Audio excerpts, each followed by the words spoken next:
সার্বিক ব্যবস্থাপনা খুবই ভালো লেগেছে। আমাদের খাওয়া দাওয়ার ব্যবস্থাও খুব ভালো ছিল। সকল মানুষদেরকে, মুসলমানদেরকে ক্ষমা করার জন্য প্রার্থনা করব। আল্লাহ এতজনের মধ্যে আমাকে যে বেছে নিয়েছে প্রথম ফ্লাইটে, শুকর আলহামদুলিল্লাহ। ডিজিটাল যে অনেক কিছু সিস্টেম আমাদের খুবই সহজ করে দিয়েছে। আত্মাটা ভীষণ শান্তি লাগতেছে। হ্যাঁ, প্রথম যাচ্ছি। বাংলাদেশের ইমিগ্রেশন ইনশাল্লাহ এই হজ ক্যাম্পই কমপ্লিট হবে। আর সৌদির ইমিগ্রেশনটা আমাদের দিক নির্দেশনা আসছে, যেটা বিমানবন্দরে করা হবে। তাদের যাত্রাটা শুভ হোক এবং কবিরত হজ হিসেবে কবুল করে সুস্থ শরীরে আবার দেশে আসার আল্লাহ পাক তৌফিক দান করুক। শুরু হলো হজ যাত্রা। প্রথম দিনের প্রথম ফ্লাইটে সৌদি গেলেন 413 জন। আজ মোট 7টি ফ্লাইটে পবিত্র হজ পালনে যাওয়ার কথা 2785 জনের। ইমিগ্রেশন ও লাগেজ ব্যবস্থাপনায় সন্তুষ্ট হজ যাত্রী। এখন সকালে নিয়ে থাকছে বিস্তারিত। পুরো আয়োজনের সঙ্গে আছে আমি জানসিন জুথিকা।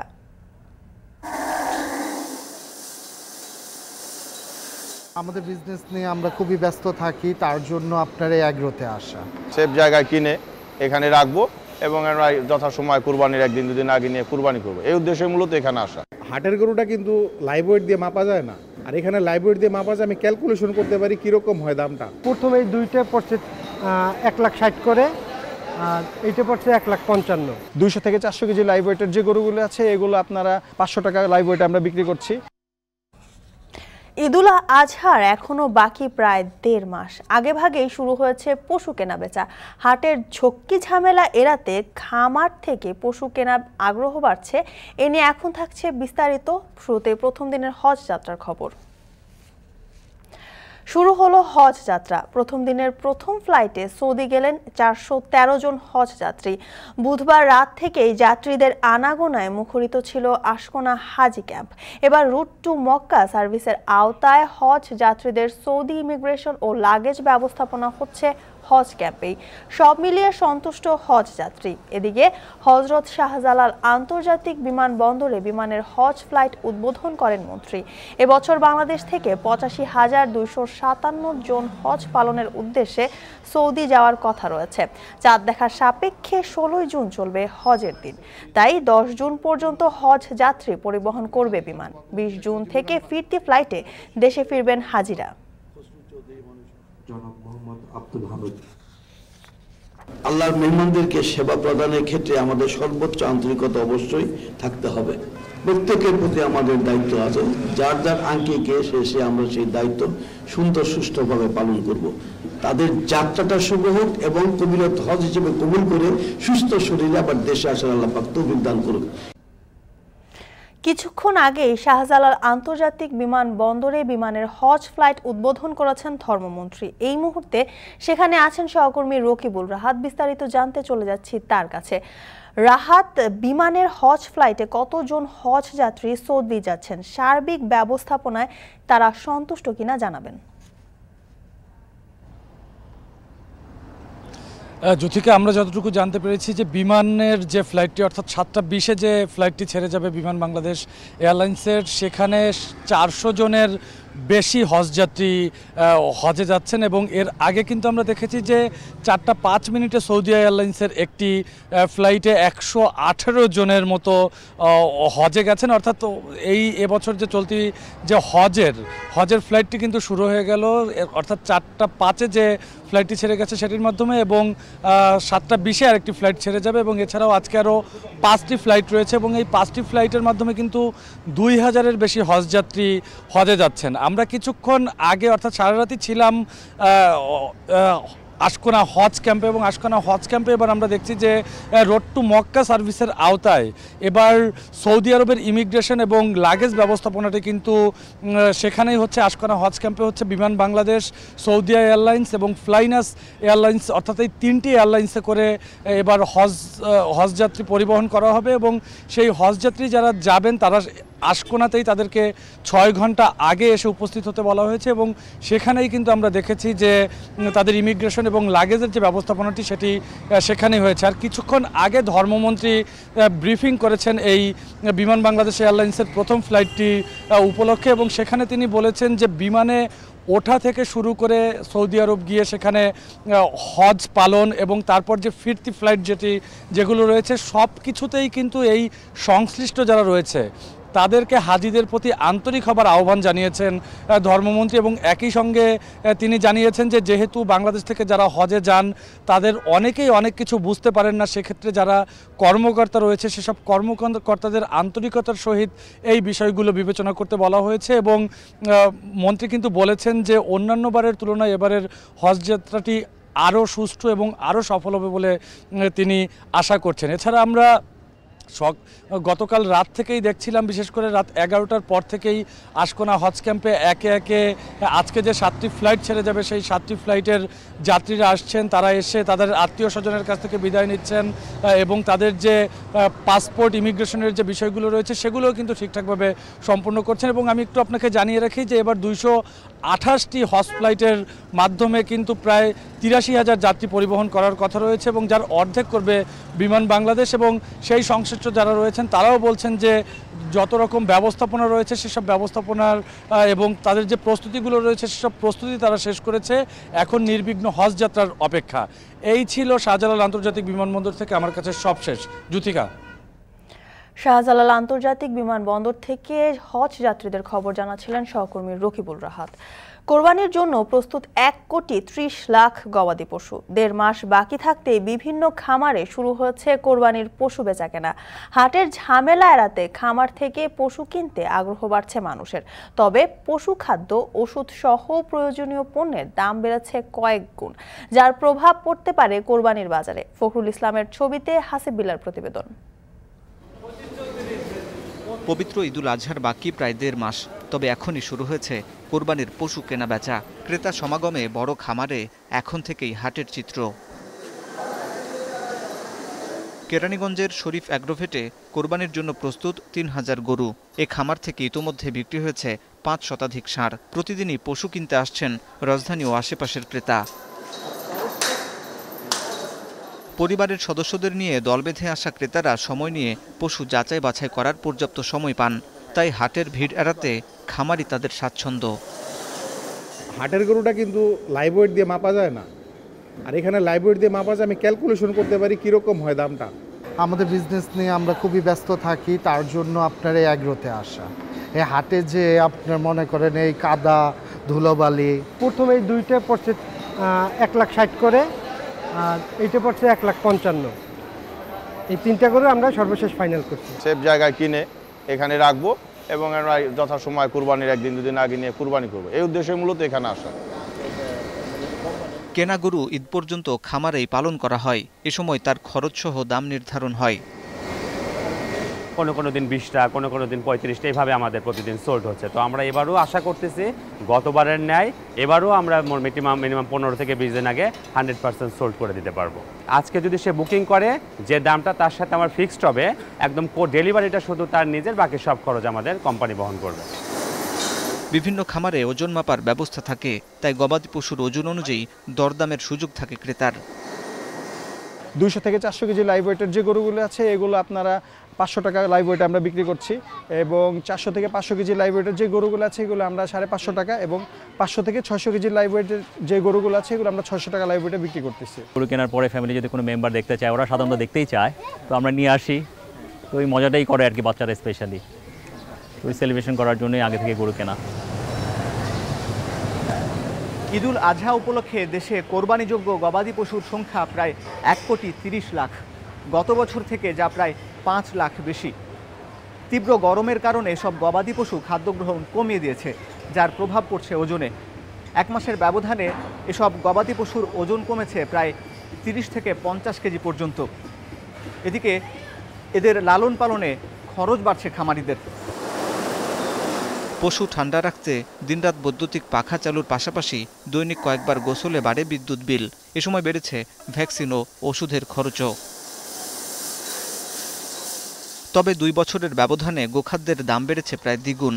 গরু মোটাতাজা করতে ধানের কুড়া, গমের ভুসি, বুটের ভুসি, খেসারি ভুসি, মসুর ভুসি, ভুট্টা, ফ্যাটেনিং ফিড সহ সব দানাদার খাদ্যের দাম প্রান্তিক খামারির নাগালের বাইরে। যত মাল আছে সম্পূর্ণ মালের দামই ডাবল হয়ে গেছে, ডাবল 2 বছরের ব্যবধানে ডাবল হয়ে গেছে। আমারও আছে 30টা গরু আছে, আমারও খামার আছে। আমরাও খামারে লস দাদা ভাই, খামারে কোনো লাভবান হইতে পারতাছি না, খামারে প্রচুর লস। প্রতি বছর পশুখাদ্যের দাম বাড়তে থাকায় কুলিয়ে উঠতে পারছে না প্রান্তিক খামারি, তাই খামার ব্যবসা গুটিয়ে নিচ্ছেন অনেকে।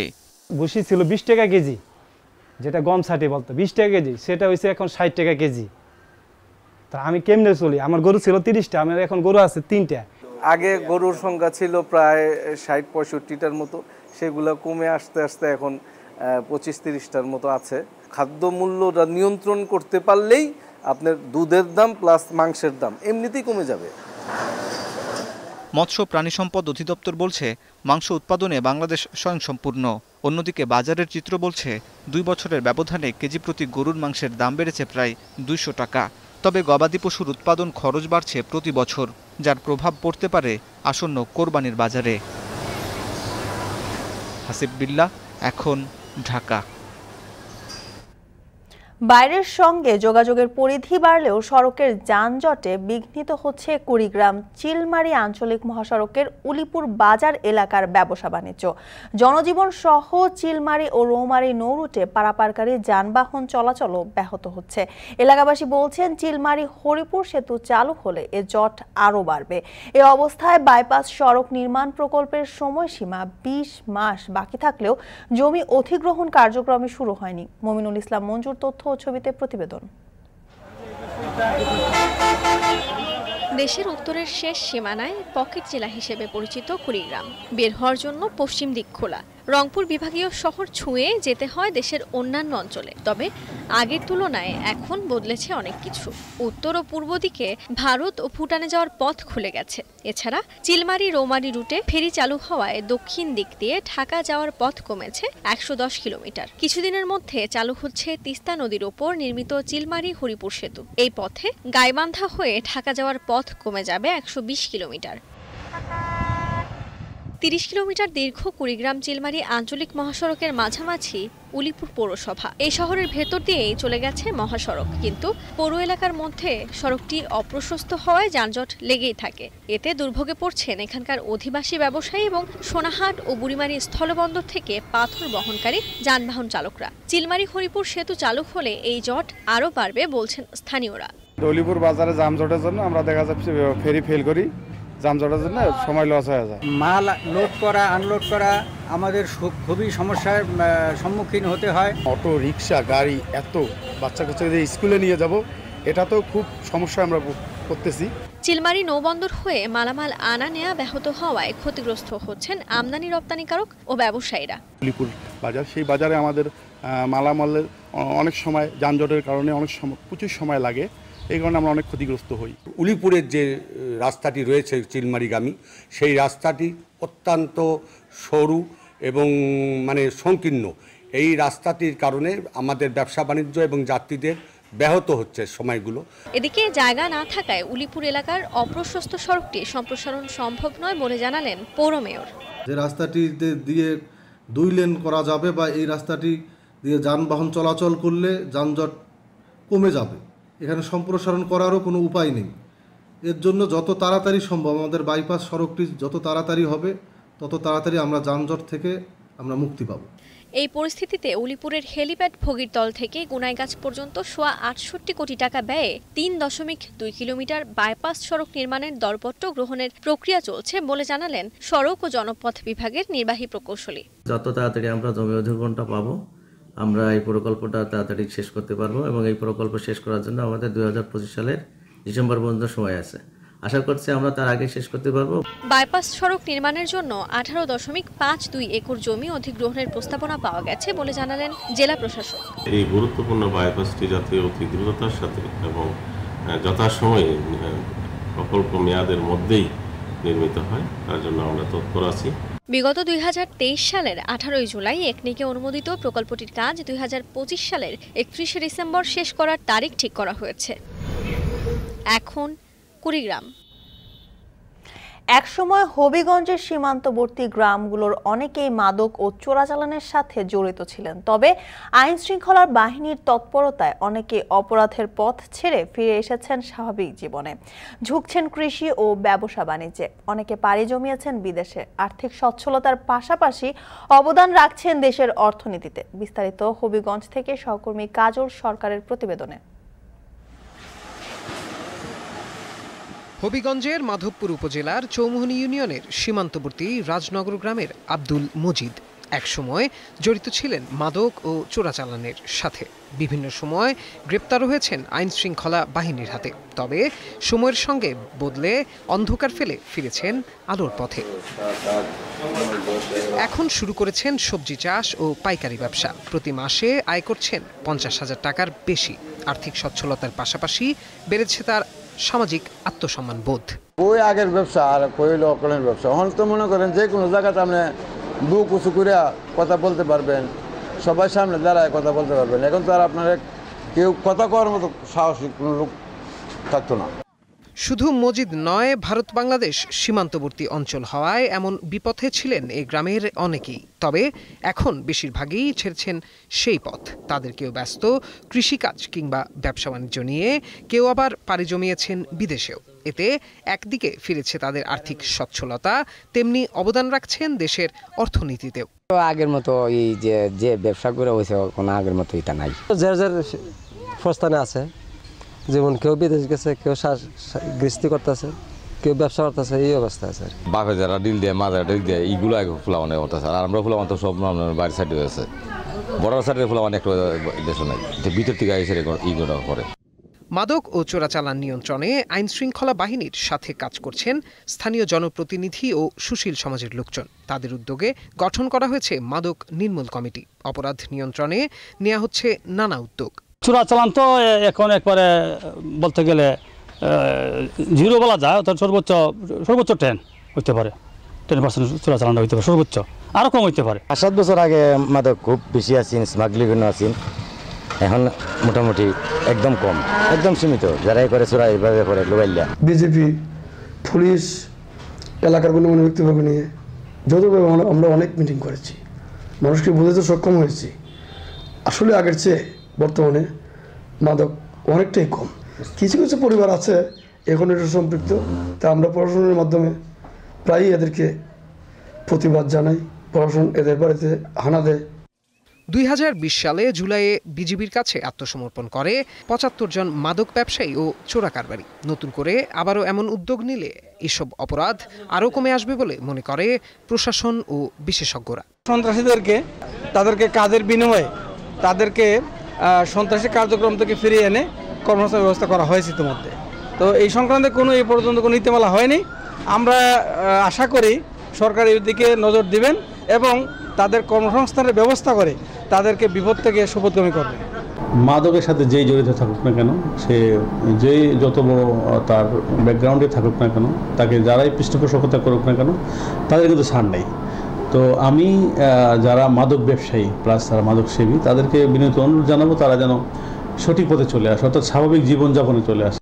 তথ্য বলছে বর্তমানে মাধবপুর উপজেলা ধর্মঘর ও চুনারুঘাটের ছিমটেবিল সহ কয়েকটি এলাকায় সক্রিয় রয়েছে মাদক ও চোরা কারবারিরা। তাদের বিরুদ্ধে কার্যকর পদক্ষেপ নেওয়ার দাবি স্থানীয়দের। এখন হবিগঞ্জ। সাতক্ষীরায় শুরু হয়েছে মৌসুমের প্রথম আম পাড়া। প্রথম পর্যায়ে পাড়া হচ্ছে মুম্বাই, গোলাপখাস ও গোবিন্দভোগ। এ নিয়ে বিস্তারিত জানাতে সেখান থেকে সরাসরি যুক্ত হয়েছেন সহকর্মী তরিকুল ইসলাম। তরিকুল, আম পাড়া কখন শুরু হয়েছে, এবার আমের ফলন কেমন দেখছেন, আর কোন আমের দাম কেমন হতে পারে জানাবেন। জ্যোতিকা, সাতক্ষীরার বাগানগুলোতে আমের যে আম শোভা পাচ্ছে, বিভিন্ন প্রকারের আম। তো অপরিপক্ক আম যেগুলো যাতে প্রতিরোধ করার লক্ষ্যেই কিন্তু ক্যালেন্ডার বা সময়সূচি ঘোষণা করা হয়েছিল পূর্বে থেকে জেলা প্রশাসনের পক্ষ থেকে। সেই অনুযায়ী আজকে কিন্তু 3 ধরনের আম পাড়া হয়েছে। একটু আগে আপনি যেটি বললেন, এই গোলাপখাস বা মুম্বাই আম, এছাড়া আরও কিছু আম রয়েছে যে আমগুলো পাড়া হচ্ছে বিভিন্ন বাগানে। আমি যে বাগানে রয়েছি, আম বাগানে, এখানে 700 আম গাছ রয়েছে। তার মধ্যে কিছু আম যেগুলো আম পরিপক্ক হয়েছে এবং আজকে পাড়ার মতো, সেগুলো কিন্তু পাড়া হচ্ছে সকাল 7:30 থেকে। এখানে আম পাড়া কার্যক্রম শুরু হয়। এখানে শ্রমিকরা তারা আম পাড়ার কাজে রয়েছেন এবং এই আম পাড়তে যে সাবধানতা অবলম্বন করতে হয় বা গাছ থেকে যেভাবে পাড়তে হয় সে পদ্ধতিগুলো অবলম্বন করেই কিন্তু পাড়া হচ্ছে এবং এখান থেকে এই আমগুলো আমগুলো কিন্তু সরাসরি চলে যাবে পাইকারি বাজারে এবং সেখানে এই আমগুলো বিক্রি করা হবে। তবে গত বছরের তুলনায় এবছর বিভিন্ন কারণে আমের যে উৎপাদন সেই উৎপাদন কিন্তু তারা কিন্তু আমের যে উৎপাদন সেটি কিন্তু কিছুটা কম হয়েছে। এটি যারা বাগান মালিক রয়েছে তারা কিন্তু আমাদেরকে সেটি জানিয়েছেন এবং যদিও সকাল 7:30টায় আম পাড়ার কথা ছিল, তবে আগেভাগে সকাল 7টা থেকে কিন্তু আম পাড়া শুরু হয়েছে এই বাগানে। এছাড়া অন্যান্য বাগানেও কিন্তু পর্যায়ক্রমে শুরু হবে এবং সকাল 9টা থেকে 10টার মধ্যে কিন্তু পাইকারি বাজারে আমগুলো পৌঁছে যাবে।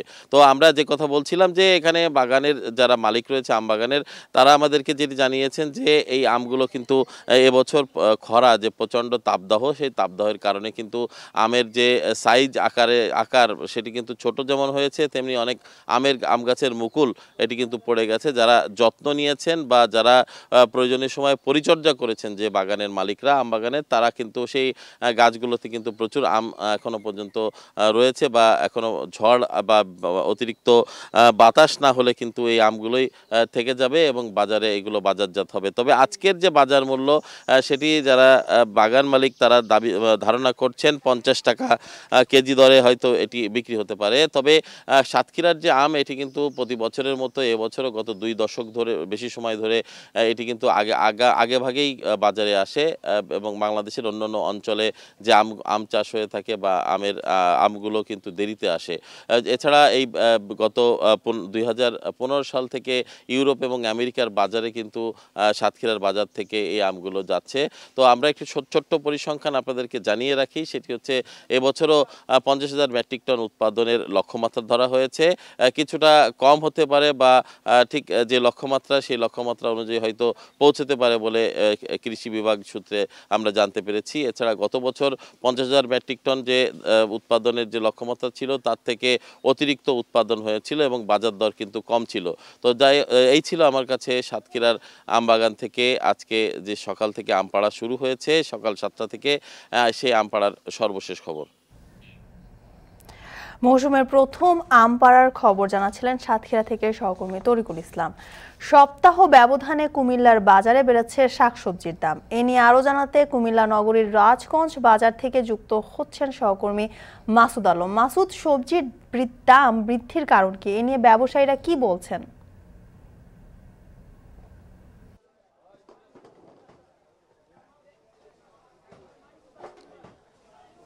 জ্যোতিকা, আসলে শাকসবজির দামটা নির্ভর করে যে চাহিদার উপরে। যেদিন আসলে সরবরাহ কম থাকে সে অনুসারে সবজির দাম কিন্তু বেড়ে যায়। আজকের বাজারও ঠিক একই অবস্থা। গত সপ্তাহের তুলনায় কিন্তু আজকের বাজারে দামটা একটু বেশি বলছেন বিক্রেতারা। তারা বলছেন যে অতিরিক্ত খরা, সে সঙ্গে তাপদাহ, এরপর আবার ঝড় বৃষ্টির কারণে কিন্তু সবজির মোটামুটি কিছু ক্ষতি হয়েছে, যার কারণে এর প্রভাবটাই কিন্তু বাজারে পড়তে শুরু করেছে। বিশেষ করে খরতাপে সবজির যে জমিগুলো রয়েছে সেগুলোতে সেচের সংকট থাকার কারণে কিন্তু সবজির যে পরিমাণ উৎপাদন হওয়ার কথা ছিল সেটাই কিছুটা ক্ষতিগ্রস্ত হয়েছিল।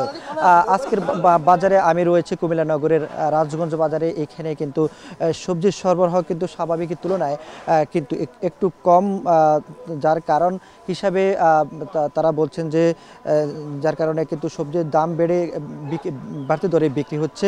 আমি যদি বলি, মরিচ বিক্রি হচ্ছে সপ্তাহের ব্যবধানে 90 থেকে 100 টাকায় বিক্রি হচ্ছে, কিন্তু গতকালকের বাজারেও কিন্তু 80 টাকায় বিক্রি হয়েছিল। আজকের বাজারে এসে 100 টাকায় বিক্রি হচ্ছে। তবে এখানে একটি কথা রয়েছে যে আমাদের স্থানীয়ভাবে যে মরিচটা উৎপাদন হচ্ছে সেটি থেকে সেটির দামটা একটু বেশি। সে সঙ্গে যেগুলো বিভিন্ন জেলা থেকে আমদানি হয়ে আসে সেগুলোর দামটা একটু কম। সে সঙ্গে টমেটো বিক্রি হচ্ছে 50 টাকা, আকরি বিক্রি হচ্ছে 120 টাকা।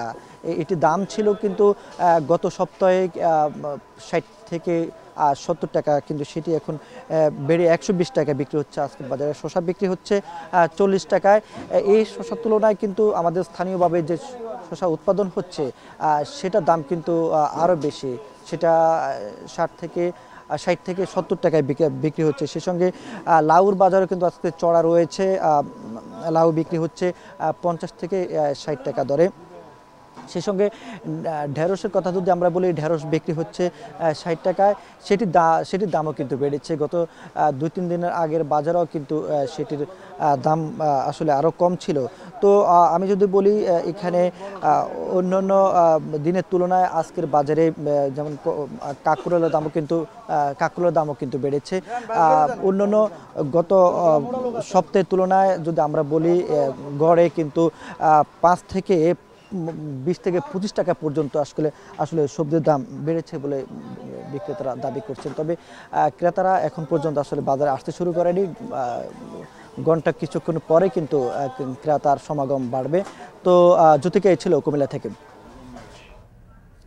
কুমিল্লা থেকে সবজির দাম বৃদ্ধির খবর জানাচ্ছিলেন সহকর্মী মাসুদ আলম। এখন সকালে নিচ্ছে একটা বিরতি, ফিরছি একটু পরেই।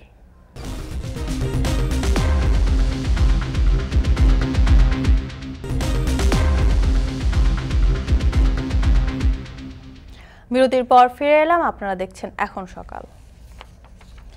এবারে ডায়াবেটিক রোগীদের জন্য ব্রি 105 নামে তৈরি হচ্ছে নতুন ধান, যা পরিচিতি পেয়েছে ডায়াবেটিক ধান নামে। এই ধানের চালে গ্লাইসেমিক ইন্ডেক্সের মাত্রা কম হওয়ায় ডায়াবেটিক রোগীরা এই চালের ভাত বেশি পরিমাণে খেলেও শারীরিকভাবে কোনো ক্ষতি হবে না। মূলত পুরনো জাতের ধানগুলোর রোগ প্রতিরোধ ক্ষমতা কম হওয়ায় নতুন জাতের ধান চাষে কৃষকদের উদ্বুদ্ধ করছে কৃষি বিভাগ। সহকর্মীদের তথ্য ও ছবিতে শামীমা রহমান শামীর প্রতিবেদনে দেখুন বিস্তারিত। বরাবরই ডায়াবেটিক রোগীদের ভাত কম খাওয়ার পরামর্শ দেন চিকিৎসকরা। তবে এবারে বেশি পরিমাণে ভাত খাওয়ার পরেও শারীরিকভাবে কোনো ক্ষতি হবে না ডায়াবেটিক রোগীদের, এমনই এক ধানের উদ্ভাবন করেছে বাংলাদেশ ধান গবেষণা ইনস্টিটিউট। নতুন এই ধানের নাম ব্রি 105। ব্রাহ্মণবাড়িয়ার বিস্তীর্ণ ফসলের মাঠ জুড়ে এখন দোল খাচ্ছে এই জাতের ধান। এবার বড় মৌসুমে দেশে প্রথমবারের মতো চাষ হয়েছে এই ধানের। মূলত এই ধানের চালে গ্লাইসেমিক কন্ডেক্সের মাত্রা কম থাকায় এটি ডায়াবেটিক রোগীদের জন্য ক্ষতিকারক নয়, ফলে এটাকে বলা হচ্ছে ডায়াবেটিক ধান। মূলত এই ধানের চাল চিকন এবং সুগন্ধি। ফলন খুবই ভালো, যারা ডায়াবেটিক্স আছে এরা খুব খুশি হয়েছে যে ডায়াবেটিক্সের এই ধানটা খাইলে ডায়াবেটিক্স কন্ট্রোল থাকবে। আমাদের ধান এবার মাশাআল্লাহ ভালো বলক, আগের থেকে ফলন ভালো এবং ধানও সরস হয়েছে। অন্যান্য বছর থেকে আমরা ভালো রেজাল্ট 20-22 মন ধরে এই বছর আমরা গ্রহণ করতে পারি। আগে পাইছি আমরা 14-15 মন।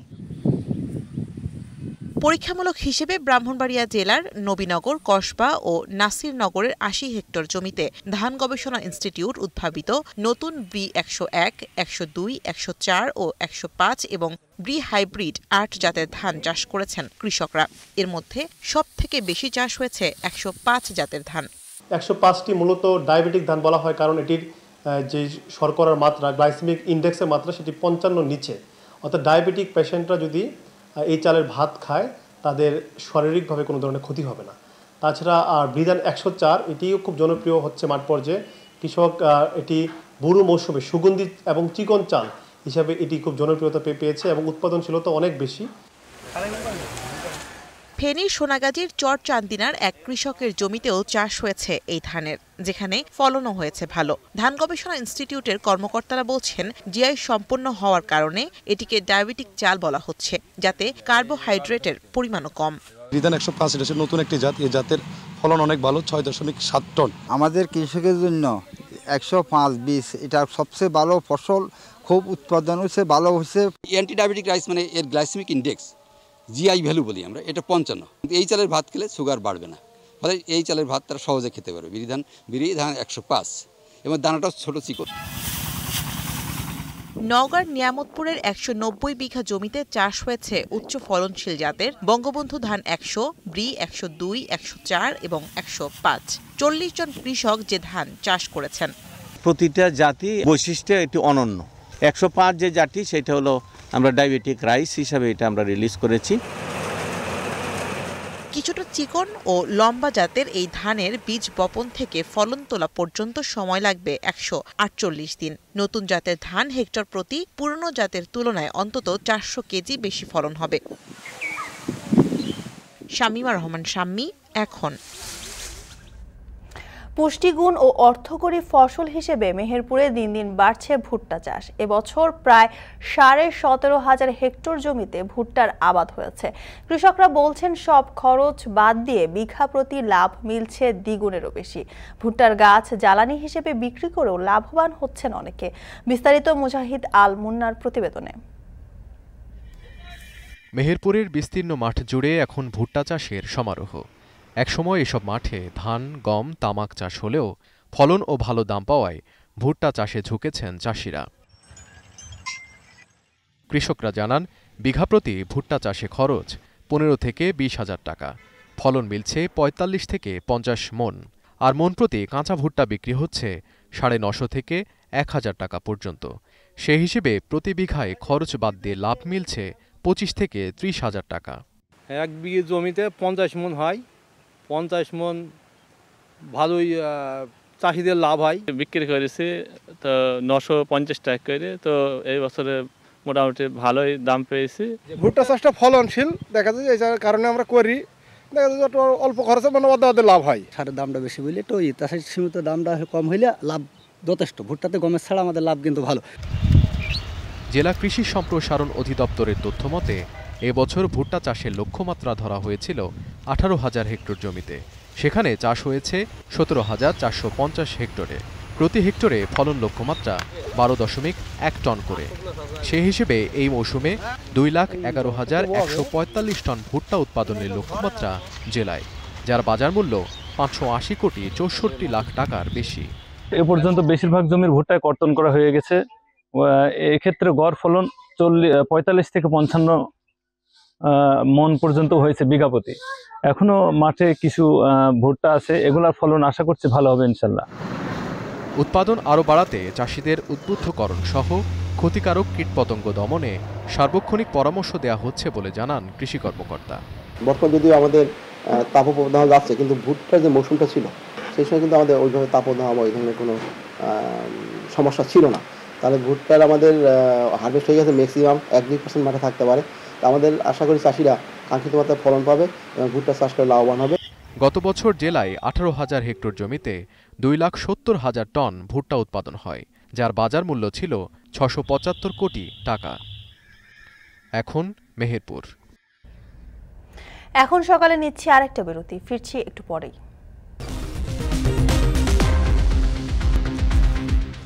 বিরতির পর ফিরে এলাম, আপনারা দেখছেন এখন সকাল। নিজ নিজ উদ্যোগে বাড়ির আঙিনা পরিষ্কার রেখে মশার উপদ্রব কিছুটা থেকে শান্তি এলাকাবাসী। এ চিত্র ঢাকা দক্ষিণ সিটি কর্পোরেশনের 14 নম্বর ওয়ার্ডের। তবে এলাকাবাসীর অভিযোগ সবসময় ছিটানো হয় না মশার ওষুধ। আর দক্ষিণের মেয়রের দাবি শুক্রবার ছাড়া প্রতিদিনই ওয়ার্ডগুলোতে মশার ওষুধ ছিটানো হয়। বিস্তারিত সিউল আহমেদের প্রতিবেদনে। ট্যানারি শিল্পের জন্য হাজারীবাগ এলাকা অনেক আগেই বসবাসের অযোগ্য হয়ে গিয়েছিল। তবে সাভারে ট্যানারি স্থানান্তরের পর এলাকাবাসীর মধ্যে কিছুটা শান্তি ফিরে আসে, পরিষ্কারও হয় কিছুটা। খালগুলোকেও ফিরে আনার চেষ্টা করা হয় আগের রূপে। দীর্ঘ প্রশস্ত রাস্তা এখন হাজারীবাগ, ট্যানারি মোড়, জিগাতলা, 3 রাস্তা, শিকারিটোলা, মনেশ্বর এলাকায়। আর এসব নিয়েই ঢাকা দক্ষিণ সিটি কর্পোরেশনের 14 নম্বর ওয়ার্ড। এই ওয়ার্ডের বাসিন্দারা বলছেন আগের চেয়ে বর্তমানে মশার উপদ্রব কিছুটা কম, আর নিজেরাও পরিষ্কার রাখছে নিজ আঙ্গিনা। এমনিতে মশা থাকে, মোটামুটি ভালোই মশার উপদ্রব আছে। তারপরে সিটি কর্পোরেশনের ওষুধ দেয় মাঝে মাঝে, মোটামুটি এখন বলা যায় মশা একটু কমই। আগের থেকে তুলনামূলক কম, কিন্তু একেবারে নেই বললে নয়, অবশ্যই আছে। এখন সামনে বর্ষা, উপদ্রব বাড়তে পারে। এখন থেকে যথাযথ ব্যবস্থা না নিলে সামনে ভয়াবহ অবস্থা আসতে পারে। ওই যে ড্রেনের ভিতর দিয়ে আপনি ওই যে মেন হলের ভিতর দিয়ে কিছু দিয়ে দিলে আপনি মশাটা হয়তো একটু কম থাকতো আর কি। এমনি তো রুটঘাট তো এমনি পরিষ্কার আছে, সব কিছু পরিষ্কার আছে। তবে বরাবরের মতোই অভিযোগ মশার ওষুধ নিয়ে। সিটি কর্পোরেশন থেকে যেখানে নিয়ম আছে প্রতিদিন 8 ঘন্টা করে মশার ওষুধ ছিটাতে হবে, সেখানে এলাকাবাসীর অভিযোগ কালে ভদ্রে এই ওয়ার্ডে মশার ওষুধ ছিটানো হচ্ছে। আর সামনেই ডেঙ্গুর মৌসুম হওয়াতে আতঙ্কে তারা। মশার যন্ত্রণায় তো মানুষ অতিষ্ঠ একেবারে। এখন যদি তারা একটু কেয়ার না করে এটা নিয়ে, তাহলে তো আমাদের বিপদ হয়ে যাবে। এখন মশার ওষুধ মোটামুটি দিতেছে, কিন্তু আপনার গরম পড়লে আর কি মশার একটু চাপ বেশি। তো রেগুলার ওষুধ দিলে, পরিষ্কার রাখলে সব কিছু তাহলে ঠিক আছে। আগে থেকে এখন মশার ওষুধটা একটু বেশি দেওয়া দরকার, তো যেরকম দেওয়া দরকার সেরকম হচ্ছে না। ঠিক আছে, আপনি দেয় মাসে 1-2 বার এরকমভাবে দেওয়া হচ্ছে, আর বেশি দেওয়া হচ্ছে। এদিকে এরকম অভিযোগ অস্বীকার করছে সিটি কর্পোরেশন। তাদের দাবি, ডেঙ্গু সংক্রমণ রোধে শুক্রবার ছাড়া সপ্তাহের প্রতিদিনই মশার ওষুধ প্রয়োগ করা হচ্ছে। এটা তো তথ্য ভুল। একদিন কেন দেওয়া হবে? আমাদের 6 দিন দেওয়া হয়। সপ্তাহে 6 দিনই আমাদের মশক কর্মীরা কাজ করে। আমরা মশক নিয়ন্ত্রণের কার্যক্রম বছরব্যাপী এবং সাপ্তাহিক 6 দিন। একদিন শুধুমাত্র শুক্রবার ছুটি থাকে, বাকি 6 দিনই আমাদের মশক নিধন কার্যক্রম চলমান আছে এবং থাকবে, যেই মৌসুমই হোক না কেন। আর আপনারা জানেন যে এই আমাদের প্রস্তুতি চলছে এডিস মশার বিস্তার রোধের জন্য। এছাড়াও ডেঙ্গু প্রতিরোধে 20 মে অংশীজনদের সাথে আলোচনায় বসবে ঢাকা দক্ষিণ সিটি কর্পোরেশন। সিউল আহমেদ, এখন, ঢাকা। কাতারের প্রায় সব শহরেই বাড়ছে প্রবাসী বাংলাদেশিদের রেস্টুরেন্ট ব্যবসা। এতে করে এই খাতে বাংলাদেশিদের বিনিয়োগ বাড়ায়, সৃষ্টি হচ্ছে বহু মানুষের কর্মসংস্থানও। কাতার থেকে সহকর্মী আনোয়ার হোসেন মামুনের তথ্য ও ছবিতে বিস্তারিত। দেশের গণ্ডি পেরিয়ে বিদেশেও রেস্টুরেন্ট ব্যবসায় ঝুঁকছেন অনেকে, আর এভাবেই রেমিটেন্স যোদ্ধাদের হাত ধরে মধ্যপ্রাচ্যের দেশ কাতারে বেড়ে চলেছে বাংলাদেশি রেস্টুরেন্টের সংখ্যা। প্রবাসী বাংলাদেশি রেস্টুরেন্ট ব্যবসায়ীদের ব্যবসা বাড়তে থাকায় কাতারে এই খাতে সৃষ্টি হচ্ছে নতুন নতুন কর্মসংস্থান, যেখানে দেশি বিদেশি রকমারি খাবার তৈরি করে সাড়া ফেলেছেন বাংলাদেশি রন্ধনশিল্পীরা। যাই খাবার দিব আমরা সবকিছু ফ্রেশ দিব, ফ্রোজেন দিব না, প্রত্যেকটা খাবারই আমাদের ফ্রেশ হবে। বাংলাদেশের খাবারের যে টেস্টটা কাতারের প্রবাসীর জন্য আমরা চেষ্টা করব ওইভাবে খাবারের টেস্টটা রাখতে। পরিসংখ্যান বলছে দেশটিতে একসময় ভারতীয় রেস্টুরেন্ট ব্যবসায়ীরা এগিয়ে থাকলেও বর্তমানে তাদের পেছনে ফেলে এগিয়ে যাচ্ছে বাংলাদেশিরা। দোহা ছাড়াও বিভিন্ন শহরে গড়ে তোলা হচ্ছে নতুন নতুন রেস্তোরাঁ। আমার এখানে 200 অধিক বাঙালি যারা কর্মরত আছে। ইনশাআল্লাহ আমরা আপনারা দোয়া করবেন আমি যেন আরো বাঙালি প্রবাসীদেরকে নিয়োগ দিতে পারি। এভাবে বিদেশের মাটিতে দেশকে ব্র্যান্ডিং করার পাশাপাশি রন্ধনশিল্পে বাংলাদেশি ব্যবসায়ীরা এগিয়ে যাচ্ছেন বলে মনে করেন কাতারে নিযুক্ত রাষ্ট্রদূত। এই রেস্টুরেন্টটি যেভাবে ওনারা তৈরি করেছেন, ব্যক্তিগত ব্যবসা না, সেটা পুরো বাংলাদেশ কমিউনিটিরই একটি মুখ উজ্জ্বল করবে এবং বাংলাদেশের যে ব্র্যান্ডিং আমরা বলছি সেই ব্র্যান্ডিংকেও আমাদের অনেকখানি এগিয়ে নেবে। কাতারে থাকা দেশি বিদেশি রেস্টুরেন্টে কর্মরত আছেন অন্তত 10,000-এর বেশি বাংলাদেশি। এখন কাতার। বৈশাখের কাকফাটা রোদে শুকিয়ে যাচ্ছে ভারতের পশ্চিমবঙ্গের বিঘার পর বিঘা ফসলি জমি। তীব্র রোদে জমির ফসল ভালো রাখতে দিতে হচ্ছে অতিরিক্ত পানি সেচ। এতে বাড়ছে খরচ বাড়লেও বাড়েনি প্রান্তিক কৃষকের ফসলের দর। এ নিয়ে কষ্টে জীবন পার করছেন তারা। পশ্চিমবঙ্গ থেকে কমল দত্তের তথ্য ও ছবিতে বিস্তারিত প্রতিবেদনে। রোদে ফসল বাঁচাতে হিমশিম খাচ্ছেন ভারতের পশ্চিমবঙ্গের প্রান্তিক চাষিরা। প্রখর রোদে শুকিয়ে যাচ্ছে বিঘার পর বিঘা জমি। তাই জমির ফসল ভালো রাখতে দিতে হচ্ছে বাড়তি সেচ, গুনতে হচ্ছে অতিরিক্ত খরচ। গরমে সবজি লোকের যা পাট বুনেছে, পাট ক্ষতি হয়ে যাচ্ছে, ধানও অনেক লোকের জলের অভাবে শুকিয়ে যাচ্ছে। সেই তাপমাত্রা এত যে মাঠে আসার মতো আমাদের পরিস্থিতিই নেই, তবুও ধানটাকে গোছাতে হবে। গত কয়েকদিন ধরে পশ্চিমবঙ্গের কলকাতা সহ একাধিক জেলায় তাপমাত্রা পারদ উঠানামা করছে 42 থেকে 44 ডিগ্রি সেলসিয়াস। তবে ভারতের আবহাওয়া অফিসের তথ্য অনুযায়ী আগামী কয়েকদিনের মধ্যে কালবৈশাখী ঝড় ও ভারী বৃষ্টির সম্ভাবনা রয়েছে সেখানে। এই পরিস্থিতিতে আগেভাগে ধান কেটে গোলায় তোলায় ব্যস্ত সেখানকার চাষিরা। দাম 1000 টাকা বিক্রি হয়, 10,000 টাকা বিক্রি হচ্ছে। যদি দাম বেশি পাই 2000 এলো, নাইলে আরো লুস্কান ঘর থেকে 1000 টাকা দিতে হবে। আগে যদি বৃষ্টি হতো এটা ফলন হতো এবং সবজিগুলো ভালো হতো। এই মুহূর্তে যদি বৃষ্টি হয় বড় ধানের খুবই ক্ষতি। চাষিরা বলছেন এই সময় ধান কাটাতে প্রতিদিন গড়ে 300 থেকে 400 রুপি দিতে হয় শ্রমিকদের, আর বিঘা হিসেবে মজুরি দিতে হয় 4000 টাকা। সব মিলিয়ে 1 বিঘা জমিতে ধান চাষে খরচ হয় 10 থেকে 12,000 রুপি, আর বিক্রিও হয় প্রায় একই দরে। এতে অনেক চাষি লাভ তো দূরের কথা, উল্টো ক্ষতির মুখে পড়েন। রোদের তাপমাত্রা বেশি, ওর জন্য সকাল করে আসা হচ্ছে। আচ্ছা, রোদে কাজ করা যাচ্ছে না। ভোট আমরা দিই জনগণকে, না দিলেই নাই তাই দিই। আমাদের কিছু সাহায্য করে, কিছু সাহায্য করে না। গরিব এসব কৃষকদের অভিযোগ, প্রতি 5 বছর পর পর ভোট আসে, তবে তাদের ভাগ্য পরিবর্তন হয় না কোনোবারই। জাহানারা ভুঁইয়া, এখন। সময়ের সঙ্গে পাল্লা দিয়ে বাড়ছে রাফায় ইসরায়েলি অভিযানের সংখ্যা। এ পরিস্থিতিতে উপায় না পেয়ে সীমান্ত থেকে পালাচ্ছেন অসহায় ফিলিস্তিনিরা। জাতিসংঘের সংখ্যা রাফায় বড় ধরনের মানবিক বিপর্যয় দেখতে যাচ্ছে বিশ্ব। জাহানারা ভুঁইয়ার প্রতিবেদনে বিস্তারিত। মিশর ও গাজা ভূখণ্ডের মধ্যে একমাত্র সীমান্ত পারাপার পয়েন্ট রাফায় বিপুল সংখ্যক সেনার টহল বাড়িয়েছে ইসরায়েল, বাড়িয়েছে ট্যাঙ্কারের সংখ্যাও। তেল আবিবের হুঁশিয়ারি, যে কোনো মুহূর্তে গাজায় অভিযান চালাতে পারে তারা। ইসরায়েলি সেনাদের অভিযোগ, রাফায় লুকিয়ে রয়েছে হামাস সদস্যরা, আর হামাস নির্মূলই তাদের মূল উদ্দেশ্য। সেই উদ্দেশ্য হাসিলেই এবার রাফার দিকে হাত বাড়িয়েছে তেল আবিব। অথচ লাখো ফিলিস্তিনি নিরাপদ আশ্রয় নিয়েছেন এই রাফা সীমান্তে। ইসরায়েলের রক্তচক্ষু যখন রাফার দিকে, তখন জীবন বাঁচাতে তল্পিতল্পা সহ এখান থেকে চলে যেতে হচ্ছে ফিলিস্তিনিদের, রওনা দিতে হচ্ছে অজানা গন্তব্যে। بيتنا مهدم وانضرب واحنا كمان مش عقدي، انا كمان بنات عندي واولادي عندي، يعني احنا حوالي بيجي 8 عيال 9 عيال. قعدنا نظفنا في الدار هنا قريبنا، قعدنا نظفنا يعني مكان وقعدنا فيه. هذا النزحة الثالثة تقريبا، مش عارفين وين بدنا نروح. لا مناطق آمنة في غزة. القصف بكشف زيف كذبهم عن المناطق الآمنة، لا مناطق آمنة.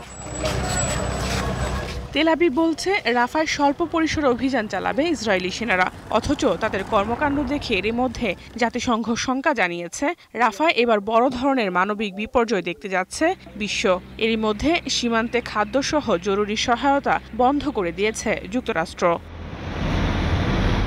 জাহানারা ভুঁইয়া, এখন, বিশ্ব। এখন সকালে নিচ্ছি আরেকটা বিরতি, ফিরছি একটু পরেই।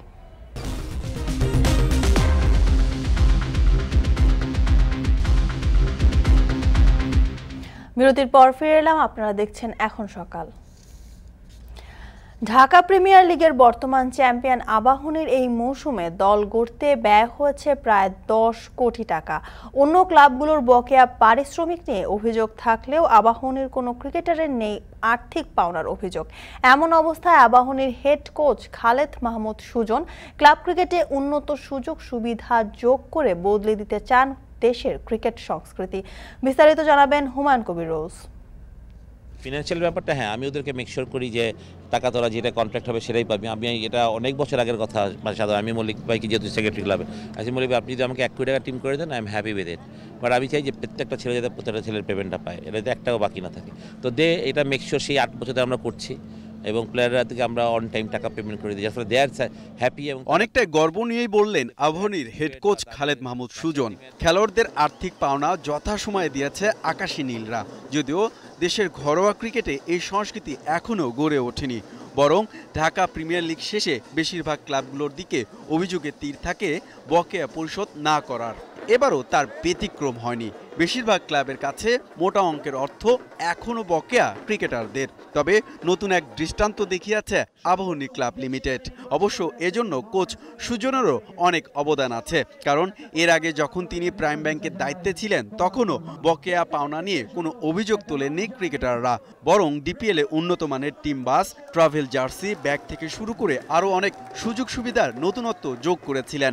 সে ধারা আবাহনীতেও বজায় রাখেন সুজন। তাই দেশের ঘরোয়া ক্রিকেটে আর্থিক ব্যাপারটাই শুধু না, ক্লাব ক্রিকেটের সংস্কৃতি বদলে দেওয়ার প্রত্যয় সাবেক এই অধিনায়কের। আমরা সংস্কৃতি চেঞ্জ করতে চাই আবাহনী। আমি এটা বদ্ধপরিকর যে আবাহনীর সংস্কৃতি, আমি তো যদি প্রত্যেকটা ছেলেকে জিজ্ঞেস করে ছেলে বুঝবেন আমার ড্রেসিং রুম বা আমার অ্যাটমসফিয়ার, আমি এগুলোকে মেনটেন করতে চাই। টিম বাস, ট্রাভেল জার্সি, এটা কিন্তু আমার শুরু করা। টিমের হুইল ব্যাগ, কাঁধের ব্যাগ, আপনি এর আগে যদি আপনি যান প্রাইম ব্যাগের আগে কোনো টিম এসব দিত না। ওই বছর শুরু করার পর আজকে মাশাআল্লাহ সব টিম তো দিচ্ছে। এই মৌসুমে দল গঠনে কোচ সুজন প্রায় 10 কোটি টাকার বাজেট দিয়েছিলেন আবাহনীর টেবিলে। প্রাপ্ত সেই বাজেটে সবচেয়ে ব্যয়বহুল দল গড়েন খালেদ মাহমুদ সুজন, যার ফলে রেকর্ড 16 ম্যাচ অপরাজিত থেকে শিরোপা ওঠে আবাহনীর ঘরে। আমি যখন এবার বাজেট মানে আমাদের প্লেস করতে হয়েছে তো চেয়ারম্যান ক্লাবের, তো তার কাছে আমি প্লেস করি, ইট ওয়াজ 9.80 lakh actually, the huge budget. যেমন আবাহনী প্লেয়ারকে আমি এইমাত্র বলে আসলাম যে বাইরে চলে যা, প্রেশার ইজ মাইন, টাকা তোলার দায়িত্ব হবে।